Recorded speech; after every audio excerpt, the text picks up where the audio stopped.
Assalamualaikum warahmatullahi wabarakatuh.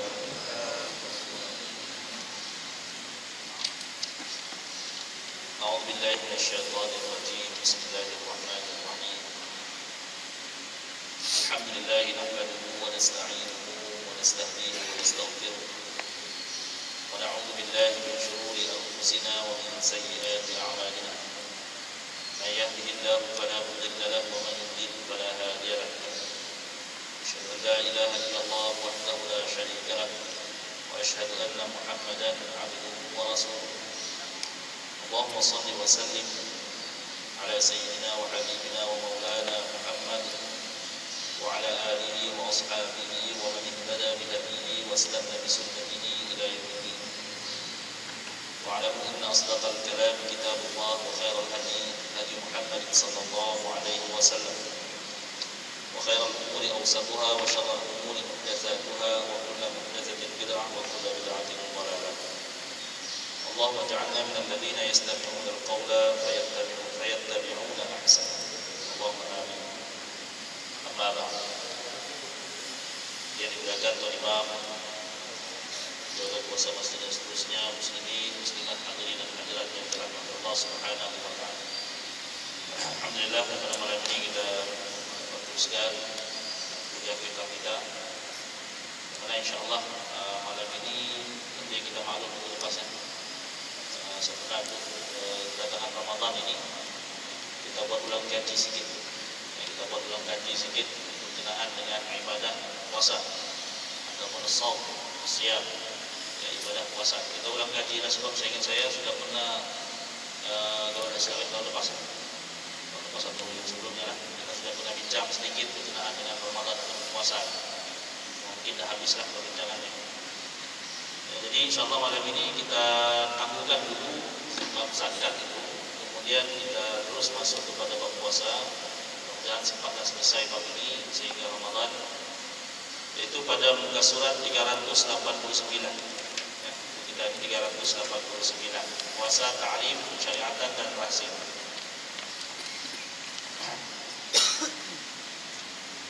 Qala al-musannif rahimahullah nafa'ani wa iyyakum bi ulumil bid'ah insyaallah. At-ta'rif, pengenalan ibadah puasa dari segi bahasa, yaitu menahan diri daripada sesuatu. Yang sahih ini adalah kita menahan diri dari melakukan sesuatu, itu puasa secara umum. Sama ada kita tidak mau bercakap juga puasa, ya. Kita tidak mau makan pun puasa juga. Mau minum pun puasa, itu dari segi bahasanya. Ya, sebab itu kalau di kalangan orang-orang Cina kan dia ada namanya puasa putih. Puasa putih namanya dia makan nasi, tidak mau makan sayur. Mau makan sayur benda-benda yang warna selain pada nasi, puasa juga tuh. Ya, dari segi bahasa. Baik. Sama ada kata-kata maupun ataupun makanan. Allah Subhanahu wa taala berfirman tentang Sayyidatina Maryam, Inni nadartu lirrahmani sawma. Inni nadartu lirrahmani sawma. Sungguhnya aku bernazar untuk berpuasa kerana Allah, yakni Ar-Rahman. Ya, kata Maryam, aku bernazar untuk berpuasa kerana Allah, yakni Ar-Rahman. Puasa di sini bermaksud menahan diri dan berdiam diri daripada berkata-kata. Ya, Sayyidatina Maryam kata, aku puasa ni maknanya tidak mau bercakap dengan siapapun. Tak nak bercakap, jumpa orang yang dia tidak akan cakap, itu puasalah juga, dia menahan diri dari bercakap. Manakala dari segi syarak pula, puasa ialah menahan diri daripada perkara-perkara yang membatalkan puasa. Ya, nanti kita bincangkanlah tentang perkara yang membatalkan puasa. Biasa kita sebut menahan diri dari makan dan minum. Ya, seolah-olah perkara yang membatalkan puasa ini hanya makan dan minum. Sebenarnya banyak lagi lain. Sebab itu dalam kitab kita ini dia ta'rifkan lebih umum, mencakupi semua perkara yang membatalkan puasa, termasuklah selain daripada makan dan minum. Ya. Jadi katanya menahan diri daripada melakukan perkara-perkara yang membatalkan puasa, bermula dari terbit fajar, yakni masuk waktu subuh, hingga terbenam matahari masuk waktu maghrib, disertai dengan niat. Ya, disertai dengan niat. Baik, jadi Ada 3 perkara yang masuk di dalam ta'rif tadi. Perkara penting yang pertama sekali, ta'rif puasa itu sendiri, yaitu menahan diri dari perkara yang membatalkan puasa. Kemudian dalam ta'rif juga disebut tentang waktu. Ya, waktu kita berpuasa mulai dari terbit fajar masuk waktu subuh sehinggalah terbenam matahari masuk waktu maghrib. Dan juga disebutkan syarat yang tertentu, yaitu mesti ada niat. Mesti ada niat untuk ibadah itu. Sejarah pensyariatan puasa. Puasa Ramadan difardukan pada bulan Sya'ban tahun kedua Hijrah. Artinya 2 tahun selepas difardukan, 4 tahun selepas difardukan solat. Ya, solat ini 2 tahun sebelum Hijrah. Kemudian 2 tahun selepas Hijrah barulah difardukan puasa Ramadan. Sebelum itu puasa telah diketahui oleh umat-umat sebelumnya. Maknanya ibadah puasa ini bukan ibadah yang baru. Dia juga ibadah yang dilakukan oleh umat-umat sebelum daripada umat Nabi Muhammad sallallahu alaihi wasallam. Okay. Dan juga ahli kitab yang hidup sezaman dengan Nabi sallallahu alaihi wasallam. Golongan Yahudi, Nasrani yang hidup semasa Rasulullah, sezaman dengan Rasulullah pun juga berpuasa, meneruskan ibadah puasa mereka. Mengikut cara mereka. Itu dalam surah Al-Baqarah yang biasa kita baca. Allah Subhanahu wa taala sebut, ya ayyuhalladzina amanu kutiba alaikumus shiyam kama kutiba alal ladzina min qablikum la'allakum tattaqun. Wahai orang yang beriman, diwajibkan ke atas kamu puasa kama kutiba alal ladzina min qablikum, sebagaimana yang pernah ataupun yang telah difardukan, diwajibkan ke atas umat-umat sebelum kamu. Ini kan jelas dia bagi tahu umat sebelum Nabi Muhammad ini pun telah difardukan juga berpuasa. La'allakum tattaqun. Ya, mudah-mudahan kamu bertakwa. Cuma di sini katanya walau bagaimanapun kewajiban puasa Ramadan, yakni khusus sepanjang sebulan di bulan Ramadan itu tidak pernah disyariatkan sebelumnya. Maknanya ini khas ya kepada umat Nabi Muhammad sallallahu alaihi wasallam sahaja. Jadi puasa yang sebelum-sebelumnya itu dia tidak ada kata yang tertentu. Ya, waktu-waktu yang tertentu atau bulan yang tertentu. Kita ambil contoh kan puasa Nabi Daud. Dia puasa sehari, buka sehari. Puasa sehari, buka sehari. Puasanya selang-sedi. Dia cara macam itu. Ya.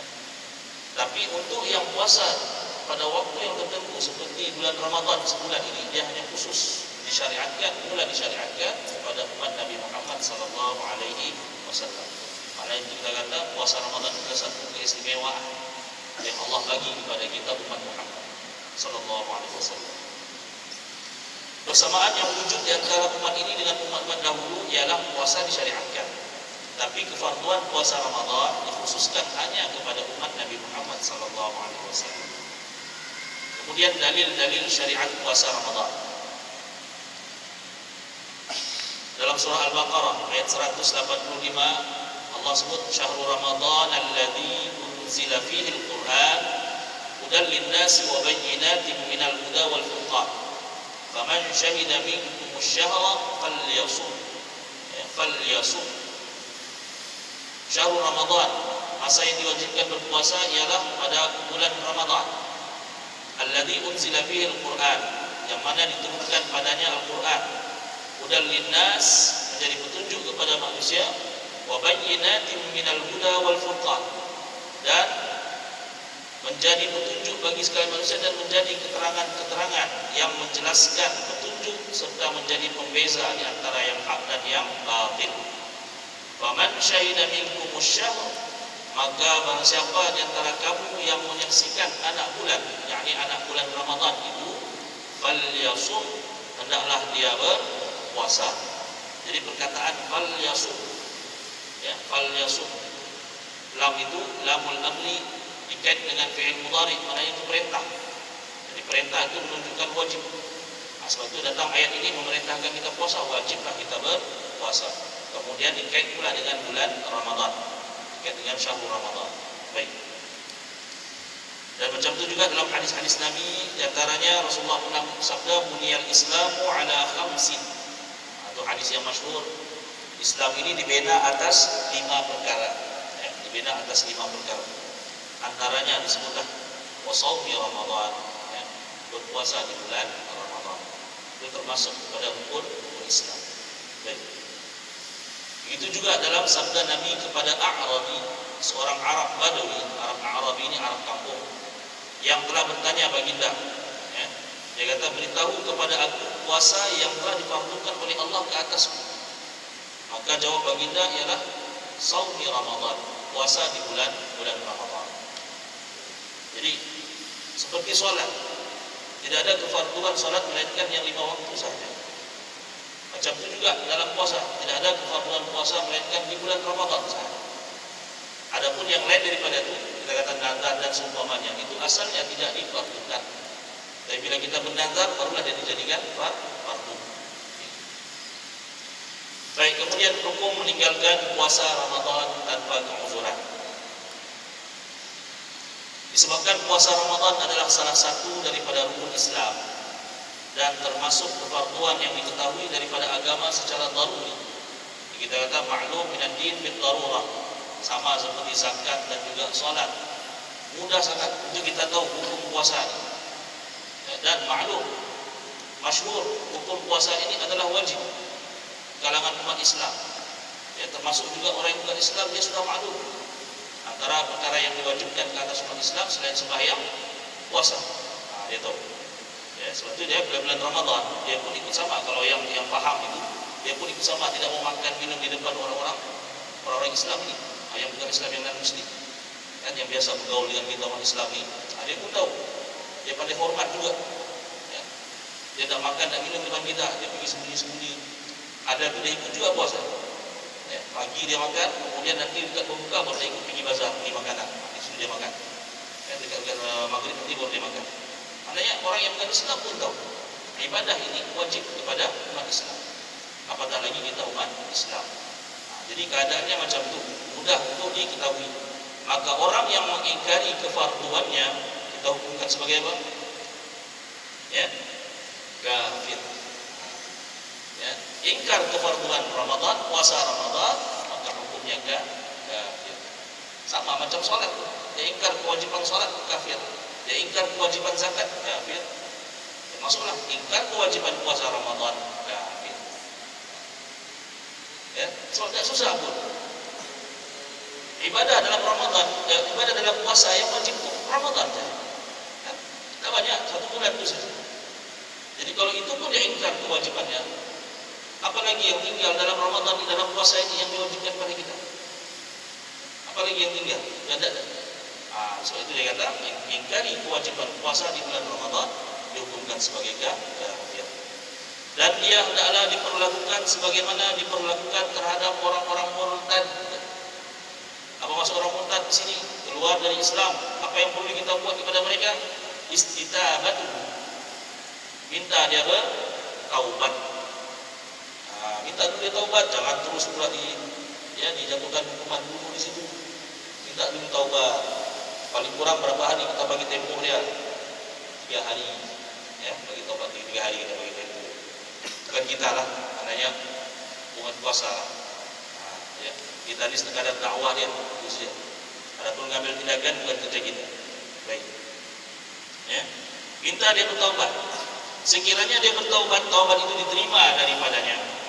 Kalau dia tidak mau bertaubat, dia hendaklah dibunuh. Ya. Hendaklah dibunuh. Sebab itu memang hukuman bagi orang yang murtad. Ya, kiralah murtad dengan sebab apa? Murtad dengan sebab pengakuan dia, atau dia murtad kerana mengingkari tadi kefarduan itu. Ya. Tidak mau bertaubat juga, maka hendaklah dihukum. Ya, hukumannya adalah bunuh. Oh, kita kata kejamnya, kan tidak ada paksaan dalam Islam. Memang masalah kita mengajak dia masuk Islam, kita tidak boleh paksa. Tapi bila dia sudah setia hati dengan rela hati, hanya rela hati untuk mengakui Islam itu sebagai agama dia, maka di situ dia telah terima Islam itu secara bulat. Jadi semua kefarduan dalam agama itu dia mesti tunaikan. Sebab apa? Sebab kita tidak pernah paksa dia untuk dia masuk Islam. Tapi bila dia sudah masuk, maka dia kena ikut peraturan. Dia kena ikut peraturan dalam Islam. Ya. Kemudian bila dia ingkar semua peraturan itu, maknanya dia sudah menolak balik agama. Jadi keluar lagi balik daripada Islam tadi. Ya. Pun begitu kita bagi juga dia tempoh untuk dia bertaubat. Dia taubat. mau juga taubat, kita anggap perbuatan itu sebagai menghina atau merendahkan agama Islam. Kata Rasulullah kata, Islam ya'lu wa la yu'la alaihi.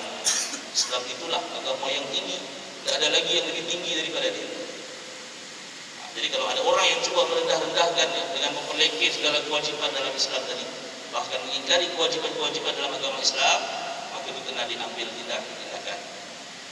Sebab itu Sayyidina Abu Bakar tidak ragu-ragu. Dia pergi hantar tentera perangi orang yang ingkar membayar zakat. Tak ragu-ragu. Baik.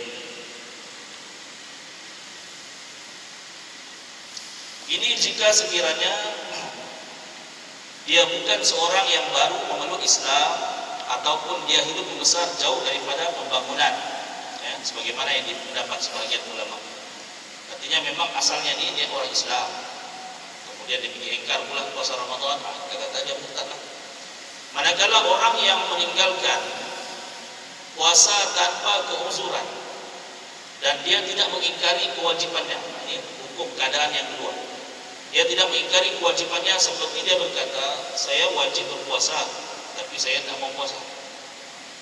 Puasa itu memang wajib lah, dia bilang, tapi saya tak tahan bang. Itu ya. Bukan sebab apa pun, pasal malas dia pun, dia lapar. Tapi dia kata puasa wajib. Yang orang macam ini kita tidak hukum dia sebagai kafir, tapi kita kata dia fasik. Kita kata dia fasik. Baik. Bagaimana hukuman ke atas yang macam ini nih, yang malas-malas ini? Ya. Pemerintah, orang-orang Islam yang ulil amri wajib menahannya.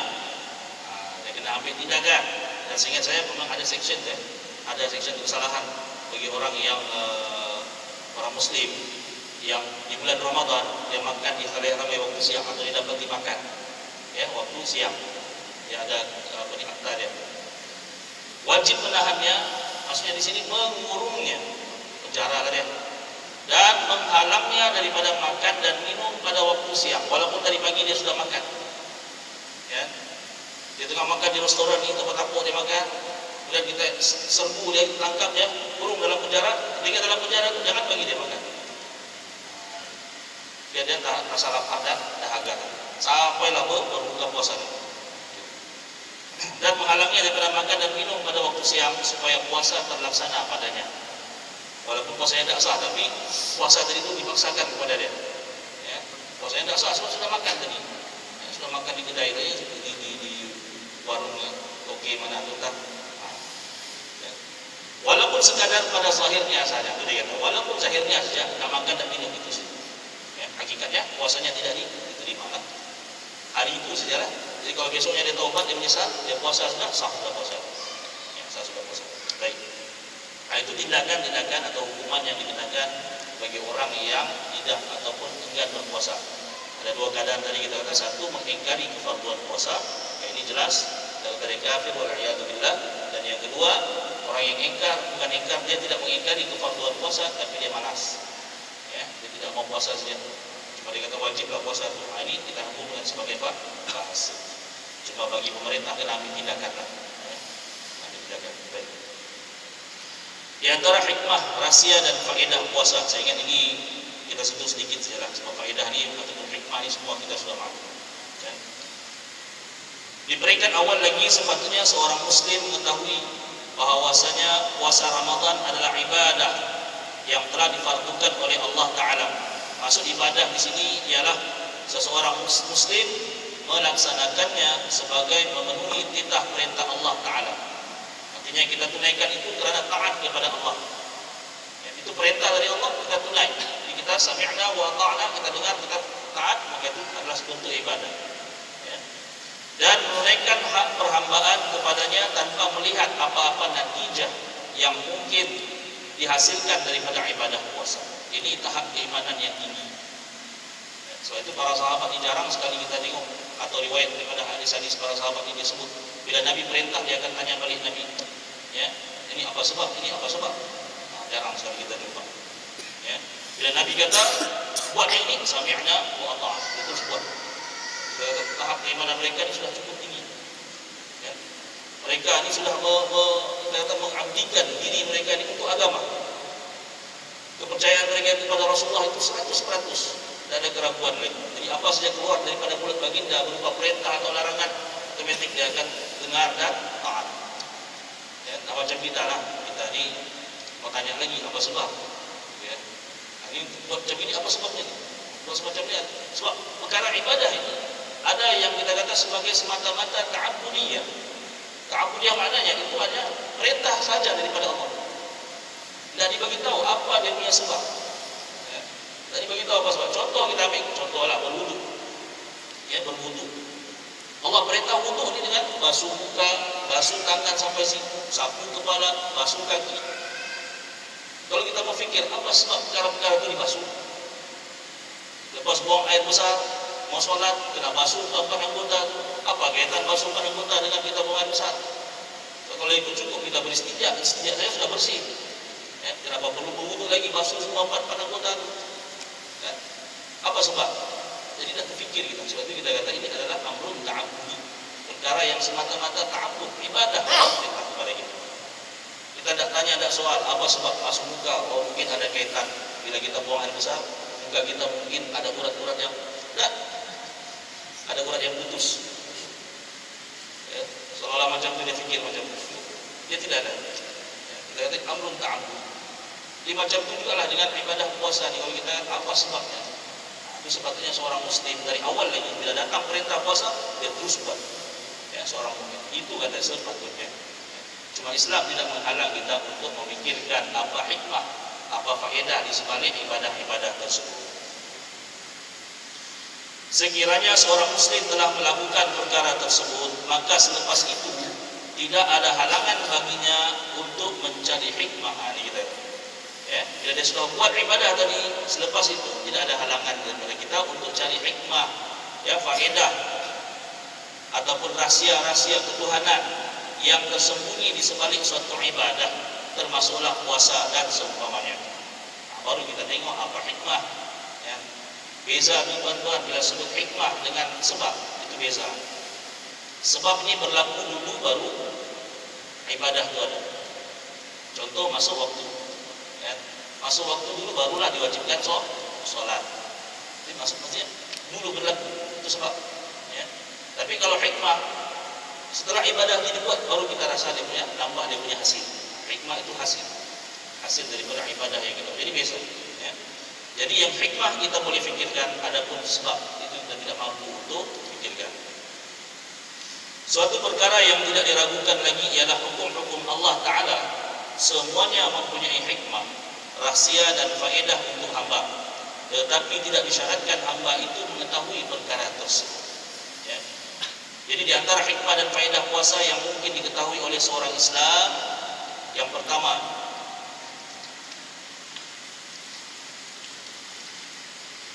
di antara sifat puasa yang sahih ialah menyedarkan hati seorang mukmin terhadap muraqabah Allah Azza wa Jalla. Ini disebabkan apabila orang yang berpuasa menghabiskan sebahagian waktu siangnya, dia merasai lapar dan dahaga, maka jiwanya inginkan makanan dan minuman. Ya, kita tengok macam mana tarbiyah puasa ini mengajar kita supaya sentiasa merasa diri diawasi oleh Allah, sentiasa merasa kita ini diperhati oleh Allah. Ya, macam mana tarbiyah dia, latihan. Sebab apa dia kata waktu siang kita tidak makan dan tidak minum. Sedangkan makan dan minum itu tuntutan jasmani kita. Nafsu kita inginkan makan dan minum. Jadi kita buat suatu perkara yang bertentangan dengan keinginan kita. Ya, bertentangan dengan keinginan kita. Itu tidak makan dan tidak minum. Tapi perasaannya yang mengetahui bahwasanya dirinya berpuasa menghalangnya daripada memenuhi kehendak jiwanya sebagai melaksanakan perintah Allah Azza wa Jalla. Jadi di sini kita tinggalkan keinginan-keinginan jiwa diri kita, kerana apa? Semata-mata memenuhi tuntutan Allah Subhanahu wa Ta'ala. Ya, satu sudah. Ya, kita mau makan, mau minum, tapi kita tinggalkan kemauan kita sebab apa? Memenuhi kemauan Allah Subhanahu wa Ta'ala. Itu tidak makan dan tidak minum. Baik. Daripada pertentangan jiwa ini akan lahirlah kesedaran hati dan suburlah perasaan muraqabah dan keagungan kekuasaan muraqabah Allah Ta'ala, serta berterusanlah ingatannya terhadap rububiyah dan keagungan kekuasaan Allah. itu juga dia akan senantiasa sadar bahwa dia adalah hamba yang tunduk kepada hukum Allah dan mematuhi kehendaknya. Jadi kalau dalam puasa kita boleh buat macam itu tuan-tuan, tidak ada masalah pada hukum-hukum atau perintah-perintah Allah yang lain. Ya, sepatutnya kita pun begitu juga, tak fikir dua kali. Ya, kita tolak keinginan, kehendak nafsu kita, kehendak diri kita semata-mata hendak memenuhi tuntutan perintah daripada Allah Subhanahu wa taala. Ya, saya kiralah dalam soal ibadah khusus seperti ini, atau dalam muamalah, atau dalam semua perkara sekalipun. Ya.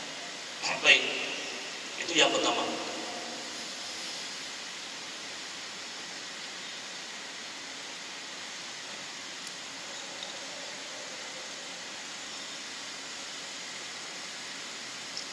Kita tengok yang nomor 4. Ya, banyak sebenarnya hikmah yang kita ambil, ya, setipis daripada ini. Di antara prinsip terpenting tertegaknya masyarakat Islam ialah saling kasih mengasihi dan sayang menyayangi sesama umat Islam. Amat sukar bagi si kaya untuk mengasihi si miskin dengan kasih sayang yang sebenarnya tanpa dia merasai kesakitan dan kepayahan kemiskinan, juga kepahitan kelaparan dan penderitaan. Allah bagi kita ada yang kaya, ada yang miskin. Jadi supaya yang kaya boleh merasai kepahitan, penderitaan orang yang miskin, maka Allah bagi satu syariat, Allah bagi satu perintah, supaya bila mana orang kaya ini buat, baru dia boleh rasa penderitaan orang-orang miskin tadi. Jadi bulan Ramadan adalah sebaik-baik pengalaman yang akan diperolehi si kaya mengenai perasaan si fakir. Ini menjadikannya hidup bersama si fakir dalam kepedihan dan dihalang daripada memiliki makanan. Dari sinilah puasa adalah sebaik-baik perkara yang akan menimbulkan faktor-faktor kasih sayang, rahmat dan kasihan dalam jiwa si kaya. Ya. Bagi kita tidak akan mampu merasai penderitaan orang yang ditimpa musibah sebagaimana kita sendiri tidak ditimpa musibah yang sama. Ya. Kita tengok orang yang meninggal, anak meninggal apa semua, kita bersedih, kita pun tumpang simpati. Tapi simpati kita tidak akan sama dengan apa yang dirasai oleh orang yang menanggung musibah tadi. Sehinggalah kita sendiri yang kena musibah tersebut, baru kita akan tahu macam mana perasaan. Macam itu juga dalam soal kaya dan miskin, susah dan senang. Ya. Kita kasihan tengok orang miskin, tapi kita tidak rasai macam mana penderitaan dia, tidak makan, tidak minum, tidur dengan tidak selesa. Ya. Dalam keadaan gawat ekonomi dan seumpamanya, disuruh mengikat perut, ya, sedangkan kita sendiri hidup mewah, ya, kita sendiri hidup makan yang berlebih-lebih sampai membazir. Kemudian kita kata kesian kepada si miskin, itu mulut saja, ya, itu mulut saja, campaign saja, ya. Tidak sampai kepada apa yang sepatutnya disebut. Berarti bila Sayyidina Umar, Madinah dilanda majaa. Madinah dilanda majaa, ini kita kemarau. Madinah dilanda kemarau yang panjang, sehingga kan para sahabat semua ini berada dalam kesehatan dia. Ya, yang miskin memang kalah terus. Yang kaya dari sudah jadi miskin, yang miskin lagi. Ya, jadi kesehatan para sahabat semua nampak pada susutnya tubuh badannya. Sayyidina Umar yang badannya tinggi itu nampak macam mana dia kurus.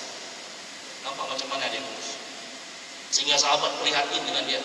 Kesian tengok ni Khalifah Amirul Mukminin jadi dalam keadaan macam ni.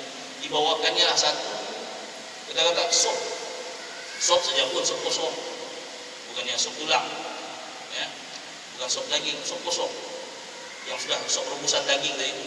Dagingnya diambil, sopnya saja dibawa kepada Sayyidina Umar. Suatu kesian tengok Khalifah ni dalam keadaan macam itu, ya, tidak mau makan, tidak mau minum, ya. Sebab dalam keadaan kemarau begitu tidak ada sumber makanan yang mencukupi.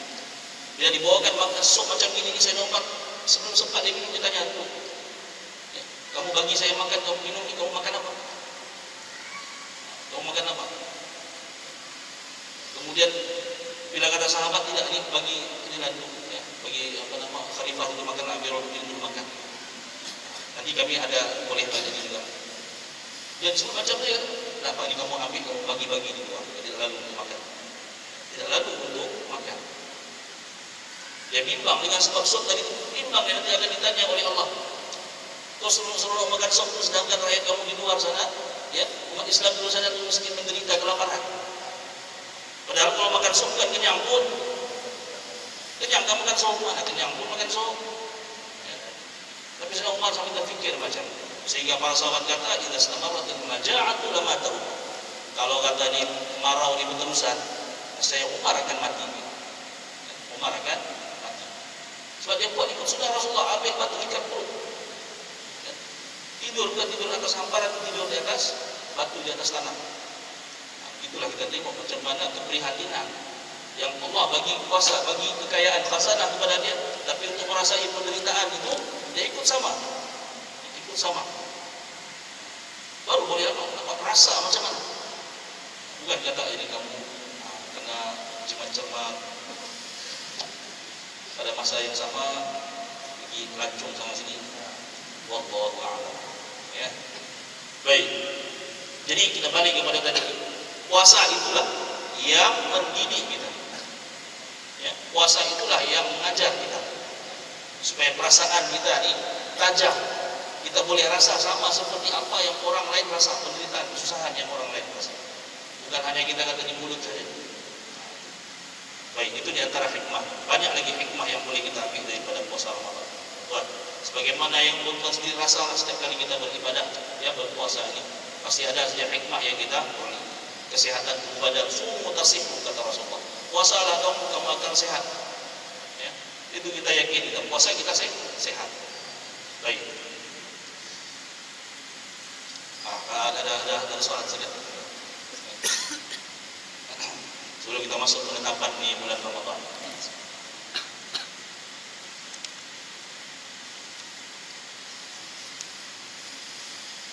Ada? Apa sebabnya bulan kaji saja kan? Review balik. Baik, penetapan bulan Ramadan. Ada dua cara ya untuk kita menetapkan bulan Ramadan. Yang pertama yaitu dengan ar-ru'yah, melihat anak bulan Ramadan, ru'yatul hilal, yaitu pada malam 30 Sya'ban. Maknanya besok 30 Sya'ban, malam ini sudah teropong-teropong anak bulan. Ya, tengok ada anak bulan atau tidak. Ini berlaku apabila seorang saksi yang adil menyatakan kesaksiannya di hadapan qadhi bahwa dia telah melihat anak bulan. Ya. Orang yang pergi teropong tadi, biasanya kita ni yang pergi meneropong ni memang orang yang memang sudah dipertanggungjawabkan lah. Jadi tidak ada masalah juga. Tapi kalau kata orang tidak terlibat, kita ni yang tidak ada kena mengenali yang nampak anak bulan tu, boleh kita call kepada dia, bagi tahu kita sudah nampak anak bulan tadi. Ya, kita bagi tahu dia kita nampak anak bulan. Itu pun sudah cukup juga untuk jadi penyaksian. Itu yang pertama, melihat anak bulan. Kemudian yang kedua, mencukupkan bilangan 30 hari bulan Sya'ban. Ini berlaku apabila susah melihat anak bulan disebabkan awan tebal ataupun saksi yang adil tidak datang menyatakan bahawa dia telah melihat anak bulan. Ya.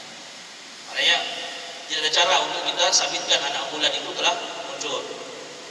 Nampak sekarang, terutama yang macam kita di Malaysia ni, awan dia terlalu tebal. Jadi kadang-kadang susah kita mau tengok teropong-teropong pun tidak nampak. Ya, biasa dengan kawasan-kawasan tanah-tanah Arab sana. Tanah Arab sana dia punya awan ni jarang, kurang sikit. Jadi mudah untuk dia nampak anak bulan. Ya. Ketika itu, jadi dalam keadaan macam ni, kita disempurnakanlah bulan Sya'ban itu 30 hari, kerana itu adalah asal keadaan. Maknanya sempurnakan 30 hari, sebab 30 hari itulah memang kiraan yang asal. Selagi mana tidak datang perkara lain yang bertentangan dengannya, kita ambil hukum yang asal. Sebab tidak ada lain perkara lain yang menunjukkan sebaliknya. Okay. Jadi bulan dalam Islam itu 30 hari. Bulan dalam Islam 30 hari. Tapi tiba-tiba ada anak bulan muncul lebih awal, 29 hari sudah nampak anak bulan. Kita ikut yang anak bulan tadi, ru'yatul hilal. Jadi kalau dah nampak anak bulan, balik kepada hukum asal kiraan 30 hari. Itu dia kata ar-ru'ya wal hisab. Ya, ru'ya wal hisab. Sabda Rasulullah SAW, sumu li ru'yatihi wa afdiru li ru'yatihi. Fa in humma 'alaikum fa akmilu 'iddata Sya'ban 30 yawman. Berpuasalah kamu kerana melihatnya, yakni melihat anak bulan, dan berbukalah kamu juga kerana melihat anak bulan. Fa in humma 'alaikum, kalau sekiranya kamu terhalang daripada melihatnya, fa akmilu 'iddata Sya'ban, maka sempurnakanlah perkiraan Sya'ban 30 yawman, itu 30 hari. Memang itulah kaidah yang biasa kita guna. Ya, cuma hisab di Malaysia ini dia hisab kepada falak. Yang hisab ilmu falak. Itu kadang-kadang walaupun dah nampak anak bulan, kalau ilmu falak kira-kira kata 29 hari saja lah dia ambil. Dia tak kata sempurnakan 30 hari. Ya, pernah lah berlaku macam itu. Jadi hisab maksudnya di sini hisabnya ialah berdasarkan hisab ilmu falak. Sedangkan hadis Nabi sebut hisabnya ialah akmilu iddah salasina yauman. Sempurnakan kiraan 30 hari. Tapi sebagian negara Islam dia amal yang macam ni. Dia tak ikut kiraan falak tadi, dia ambil terus zahir hadis. Ya, dia ambil zahir hadis kata dah nampak saya bulan Ramadan, sempurnakan terus 30 hari. Ya. Tapi kita lain sikit. Hisab kita ni kira juga ikut falak. 29 Ramadan tu, 29 sebelum Ramadan ni Syaban. 29 Syaban tu besok 30 Syaban ni. Tu terhubung dah nampak, kira kira ikut hisab falak. Guna kaedah ilmu falak. Kira-kira ilmu falak kata besok tetap juga Ramadan. Dia ikut juga tetap Ramadan besok. Ya, sebab itu kalender dia biasa awal keluar. Mudah sebenarnya ikut kiraan falak. Alasannya dia kata sebab peredaran bulan dan matahari ini tetap. Ya, perkiraan dia itu tidak akan berubah, tetap. Kalau kita ikut matematik ya, kiraan falak itu tetap tidak akan berubah sebab peredaran itu sama. Dan mungkin akan berlaku kalau kita kira-kira macam ni, tiba-tiba bumi itu dia stop sedikit, tidak. Satu hari dia stop. Kemudian dia sambung pusing balik. Tidak akan berlaku. Itu dia kata perkiraan falak ini dia tetap ikut dengan peredaran bumi, bulan dan sebagainya. Itu boleh diagak lah, boleh ditaksir sudah dia punya kalender. Ya. Wallahu a'lam. Insyaallah. Macam itu juga dalam satu hadis daripada Ibnu Abbas, ya, seorang Arab Badui datang kepada Rasulullah. Dia berkata, sesungguhnya aku telah melihat anak bulan Ramadan. Maka sabda baginda, apakah kamu menyaksikan bahawa tiada Tuhan yang disembah melainkan Allah? Katanya ya. Tanya baginda lagi, apakah kamu menyaksikan bahawa Muhammad itu utusan Allah? Jawabnya ya. Maka sabda baginda, wahai Bilal, ijtihadkan kepada orang ramai, hendaklah mereka berpuasa pada esok hari. Ya. Jadi di sini daripada hadis ini kita tengok syaratnya ialah dengan melihat anak bulan. Kemudian yang kedua, syarat kepada saksi itu adalah dia seorang Muslim. Muslim. So Nabi suruh dia mengucap ini, ya, mengucap syahadah beriman kepada Allah ya.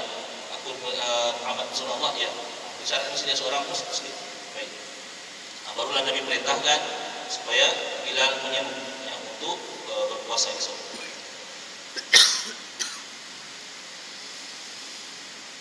InsyaAllah nanti kita sambung lagi masalah tentang negeri ini. Tengok ada anak bulan, negeri satu lagi tengok tidak nampak anak bulan. Macam mana mau menentukan? Itu nanti kita sambung lagi. Ya, ada soalan sedikit ya teman-teman. Masalah.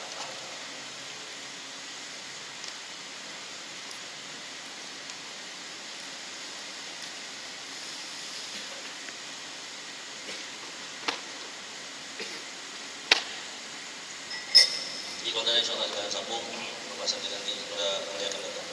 Subhanallah bihamdihi asyhadu an la ilaha illa anta astaghfiruka wa atubu ilaik. Allahumma inna nas'aluka ridhaka wal jannata wa na'udzu bika min sakhatika wa na'immika wa dhikrika wa shukrika wa husni ibadatik. Allahumma faqihna fid din wa 'allimna at-ta'wil. Allahumma faqihna fid ta'wil. Rabbana atina fid dunya hasanah wa fil akhirati hasanah wa qina 'adzaban nar. Wa sallallahu ala sayyidina Muhammad wa ala alihi wa sahbihi ajma'in. Walhamdulillahi rabbil alamin. Wassalamu alaikum